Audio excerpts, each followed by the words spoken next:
अभी योगेश सर ने आपको मतदाता जागरूकता शपथ दिलवाई, तो और श्री दीवान सिंह रावत जी ने बहुत ही अच्छे वक्तव्यों से जो है आपको मतदाता और देश के लोकतंत्र, संविधान और व्यवस्था के बारे में, शासन प्रशासन के बारे में समझाया।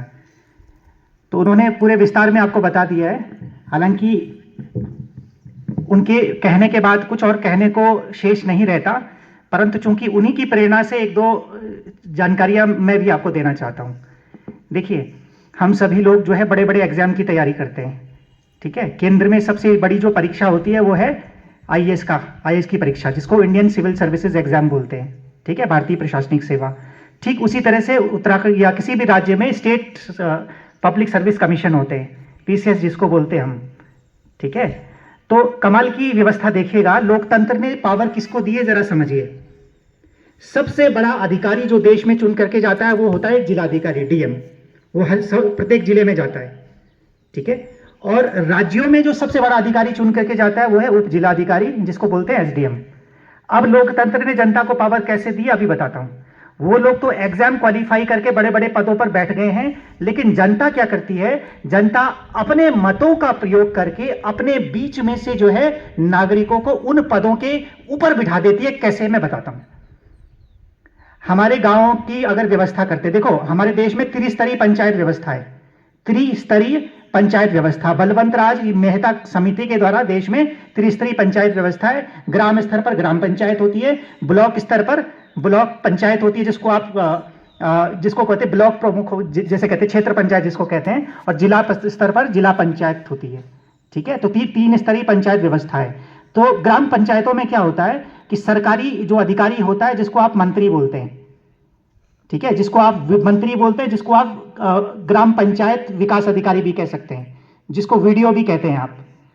तो आपने क्या किया, आपके गांव में सबसे बड़ा अधिकारी आया वीडीओ, ठीक है, और आपने अपने बीच में से एक अपना नेता चुना, जिसको आपने प्रधान बना दिया। तो क्या आपको पता है कि बड़ा कौन है गांव में?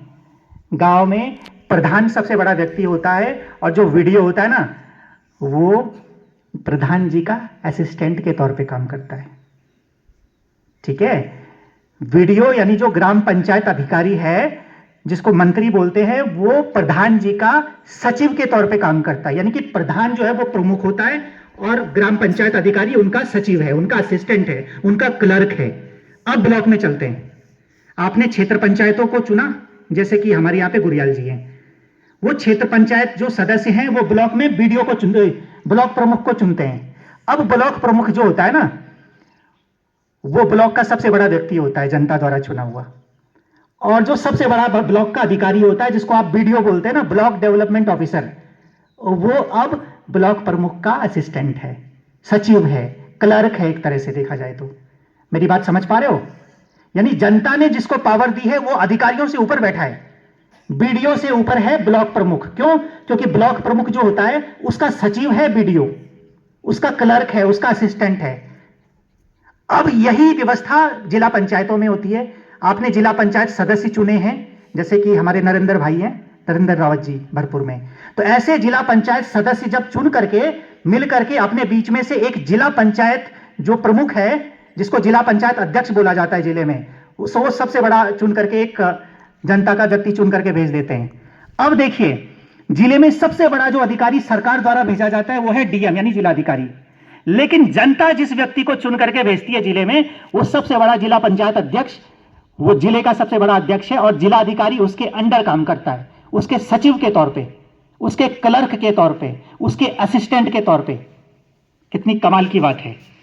यानी कि इतनी बड़ी परीक्षा पास करने के बाद कोई व्यक्ति जिलाधिकारी बनता है, लेकिन जनता को इतनी पावर दी गई है कि जनता अपने बीच में से जिला पंचायत सदस्यों को चुन करके, फिर जिला पंचायत सदस्य अपने बीच में से जिला पंचायत अध्यक्ष को चुन करके जिले में बिठा देती है। और ये जो प्रशासन है वो जनता के लिए वहां पर उत्तरदायी हो जाता है। यानी कि आपका व्यक्ति डीएम से भी बड़ा है वहां पर। समझ पा रहे हो मेरी बात? ये मैं आपको बताना चाहता था। यानी कि कोई भी अधिकारी आपसे बड़ा नहीं है, आपके चुने हुए लोगों से बड़ा नहीं है कोई अधिकारी, ठीक है। तो हम कहते हैं ना कि भी जिलाधिकारी साहब आ गए, जिलाधिकारी साहब आ गए, जिला पंचायत अध्यक्ष से बड़ा कोई नहीं होता। और एक और खास बात बताता हूं, हमारे जिले में या किसी भी जिले में कितनी ज्यादा विधानसभाएं सीटें, माना 5 विधानसभा सीटें हैं, 7 विधानसभा सीटें हैं, तो एक जिले के अंदर 5-7 विधानसभा सीटें हैं, उनमें से 5-7 विधायक चुन लिए जाते हैं। लेकिन जब जिले में बैठकें होती है ना, तो वो 5-7 विधायक एक तरफ और जिला पंचायत अध्यक्ष एक तरफ, क्योंकि वो पूरे जिले की पंचायतों का अध्यक्ष है, उसकी सबसे ज्यादा पावर होती है। बात समझ पा रहे हैं? यानी कि हमारे देश में डायरेक्ट जनता के हाथों में इस तरह की पावर है कि कंट्रोल जो है अधिकारियों का जनता के हाथों में इनडायरेक्ट तरीके से। हम कई बार इस व्यवस्था को समझ नहीं पाते। ये जो त्रिस्तरीय पंचायती व्यवस्था है ना, पंचायती राज व्यवस्था, इसको समझ नहीं पाते। तो ये पावर जनता को दी गई है। अब यहां पर मैं एक चीज और कहना चाहता हूं। देखिए, हमारे देश में जो लोकतंत्र और ये जो चुनाव प्रक्रिया है, इस चुनाव प्रक्रिया में हल्का सा जो धन बल का प्रयोग किया जाता है, बाहुबल का प्रयोग किया जाता है, ये थोड़ा सा एक दोष है इस प्रक्रिया में, क्योंकि जो ईमानदार गरीब व्यक्ति है उसके लिए चुनाव लड़ना बड़ा मुश्किल काम हो जाता है। इसलिए राजनीति जो है वो धन बल का प्रयोग करने वाले लोगों का अखाड़ा बन चुका है। ठीक है, जिसके पास ज्यादा पैसा, ज्यादा पावर, ज्यादा साधन संसाधन है, वो चुन लिया जाता है। लेकिन समस्या क्या होती है? समस्या यही होती है कि चूंकि वहां पर बाहुबल का राज है, धनबल का राज है, तो ईमानदार व्यक्ति चुनाव लड़ने से डरता है। आज हर आदमी जो है अधिकारी बनना चाहता है, नेता कोई नहीं बनना चाहता, पब्लिक लाइफ में कोई नहीं जाना चाहता। क्यों? क्योंकि वहां पैसे की जरूरत होती है।